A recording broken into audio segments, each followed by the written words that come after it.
que é isso que muitas vezes as travestis trazem, né? Uma destabilização de uma coisa que, infelizmente, marxistas, sabe-se lá por quê, decidiram que isso aí não tem uma determinação material histórica, né? Que é a questão do gênero. Nisso a gente não toca. Gênero e sexualidade, não. É homem e mulher, faz sexo entre homem e mulher, e umas putaria de vez em quando que é pra variar, né? Porque também, senão, ninguém aguenta, né? Fazer só assim. Já tá a materialidade ali, os caras babaca demais, não dá. Tem uma materialidade, o negócio nem sempre foi assim e nem sempre será. Nem sempre vai existir travesti, infelizmente, né, pra vocês, né, gente? Nem sempre vai existir, porque um dia a gente não vai mais precisar se dizer travesti pra poder se entender, né? A gente vai poder finalmente se determinar sobre outras identidades. E eu acho que a gente que é trans, a gente, tipo assim, a gente buga um pouco a cabeça da galera, porque a gente pensa corpo de uma forma um pouco diferente, pensa a sexualidade, as relações amorosas, pensa a nossa forma de viver de uma forma um pouco diferente. Deve ser por isso que a gente só vive em monte, né? A gente se conhece tudo, e vocês, eu acho engraçado, né? Que as pessoas cis, elas falam assim, nossa, eu nunca conheci uma trans, primeira vez. Eu, gente, o que é isso? No meu círculo de amizade é difícil encontrar um que não é trans. Quer dizer o quê, né? A gente tá tudo junto, misturado. Não, tudo junto, separado, né? Esse é que é o pior. É aí que mora o perigo, sabe? É o perigo. Não, mora o perigo, a gente junto e separado. E aí volta pra aquela coisa que tu disse, né? No começo não, em determinada parte que, pô, porque a gente é viado, a gente é travesti, é tudo junto mesmo, não tem... não dá pra diferenciar, o pessoal não se diferenciava antes, tudo. Porque, porra, eu sou o Cauê, entendeu? Tu é a Nina. Velho. Tipo assim, não faz o menor sentido. Até essas coisas que... Eu acho que... O que não é dizer que esse gênero não existe, não é dizer isso, é outra coisa. Não, e eu acho que é engraçado, porque, tipo assim, tem gente que fala assim, a gente nasce assim, porque quem que ia querer ser travesti? Quem que ia querer ficar com medo de apanhar na rua? Sofrer violência em casa? Sofrer violência na rua? Gente, a gente não nasce assim, não. Essas coisas são inventadas na nossa cabeça, e elas têm, sim, elas têm um fundamento na realidade, mas, tipo assim, dinheiro é papel. E travesti... O que é uma travesti? É só um ser humano, no final das contas. Acreditem ou não, travesti, homem, mulher, são só pessoas que nasceram. Só que, como transformaram essas pessoas em homens por causa de um sistema de organização da reprodução e da reprodução social e biológica da população, essas pessoas passam a cumprir funções muito específicas, sabe? Então, ela não é mais uma pessoa. Por exemplo, Perfeito.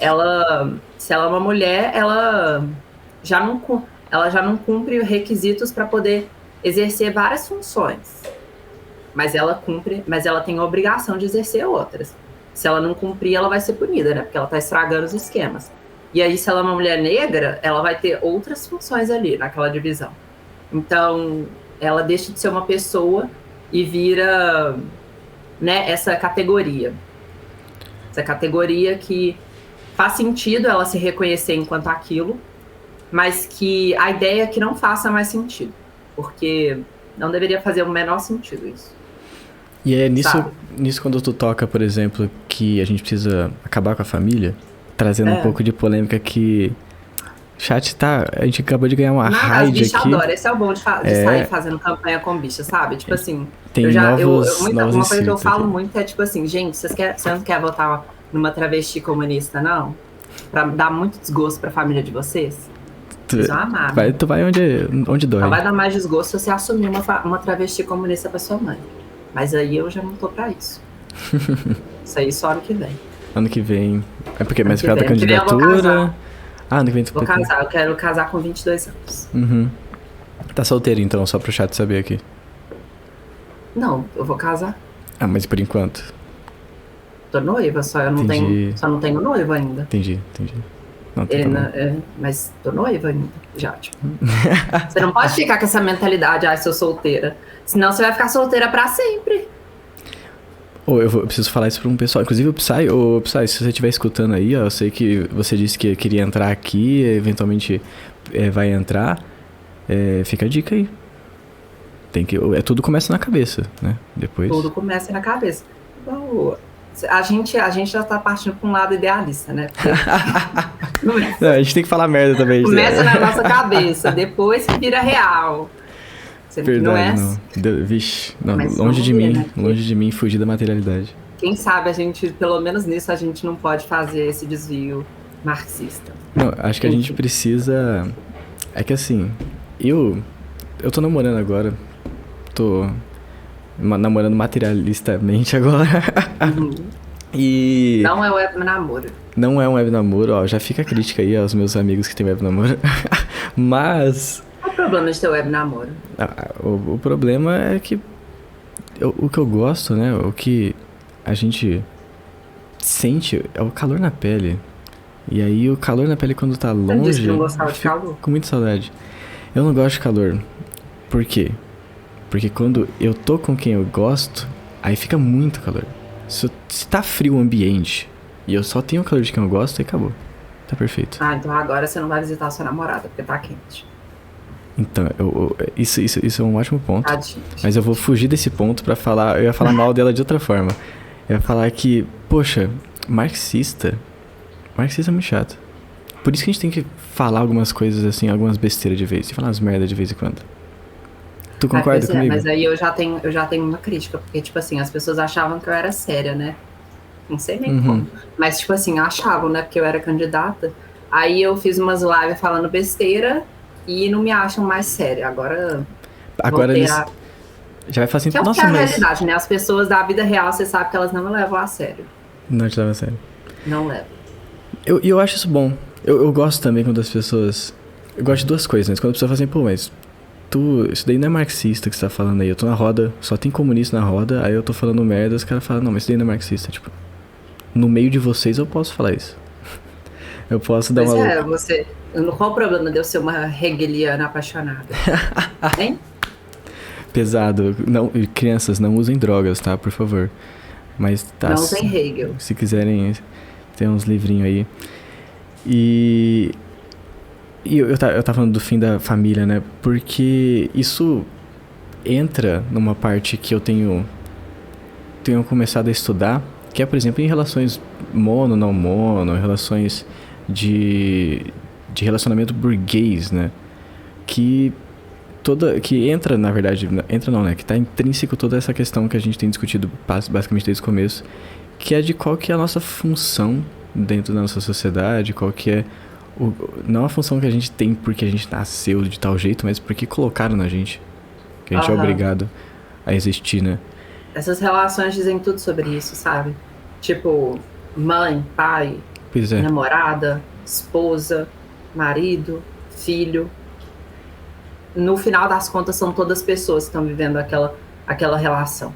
Você não tá tendo uma relação de namoro, você não tá tendo uma relação pai e filho.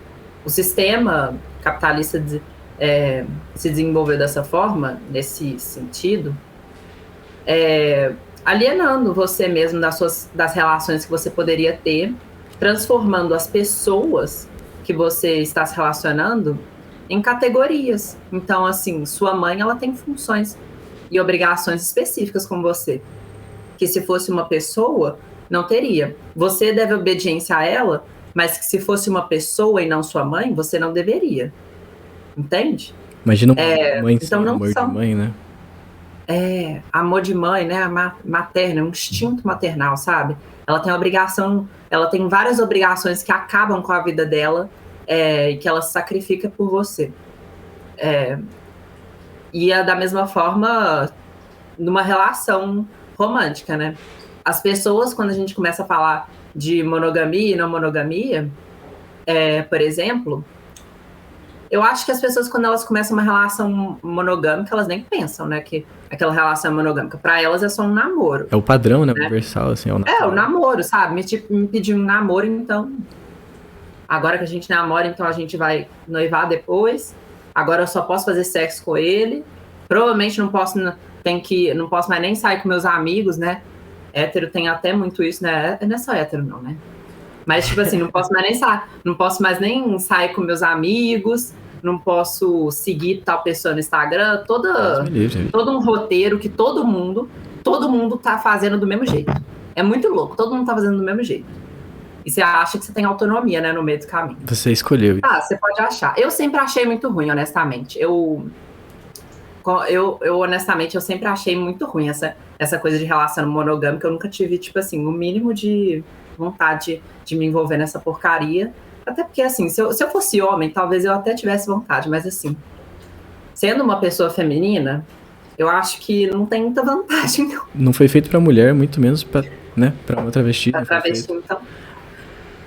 Eu tenho umas travesti que entra nessa brincadeira, mas, assim, tudo burra. Porque, gente... E eu não sei por que entra, porque eu não sei por que entra. A bicha passa a vida toda dela sendo amante de macho que namora mulher cis. E aí, de repente, ela vai querer ela vai achar que um homem cis vai assumir ela e vai ficar só com ela. Ou então vai querer fazer isso com um homem trans também, né? Fazer família. É até mais fácil, né? É melhor. É melhor, gente. Se for fazer isso, faz com redução de danos. Fica com macho trans. Porque, assim, com um boy cis, realmente vocês vão, ó... Nunca fiz, mas, assim, eu conheço umas que fizeram. Não recomendo. E é exatamente essa parte de como é forte a ideologia na nossa vida, cara. Você não consegue... E por que eu vou trazer aqui, né? Pelo menos na minha cabeça, assim. Por que pra um casal heteronormativo cis branco faz muito sentido isso? E já faz menos sentido para um casal negro. E por que faz menos sentido ainda para quando tu já não é hétero? Porque é óbvio que aquele negócio não é natural, ele surge, obviamente, historicamente, por meio de toda uma materialidade, só que a gente se encontra agora com o desenvolvimento que a gente tem no Brasil 2022, onde uma parcela enorme da população simplesmente não se enxerga em relacionamentos. E eu digo isso, por exemplo, né, não só trazendo para esse lado, enfim, para o nosso lado, mas também se a gente for ver de estatística de casal que se separa, é absurdo isso. Mais de 50% do casal que não fica no casamento. Por que não fica? Eu imagino que uma das coisas também é porque essa estrutura do casamento, mas essa estrutura do relacionamento, ela é furada, pô. É bem furada mesmo. Inclusive no sentido de que você parou já de se relacionar com a pessoa. São tantas amarras, sabe, se impõem, que eu não vejo muito, eu nunca vi muito sentido, né? Eu sempre vi relacionamento monogâmico como, tipo, a relação que eu tinha com meus pais, sabe? De tipo, vai ter alguém que vai controlar minha sexualidade, o que eu vou vestir, o que eu posto, com quem eu ando, quando eu posso sair. Então, tipo assim, sabe? Velho, não compensa, sabe? A conta não fecha. Homem não tá valendo isso tudo, essa devoção toda, sabe?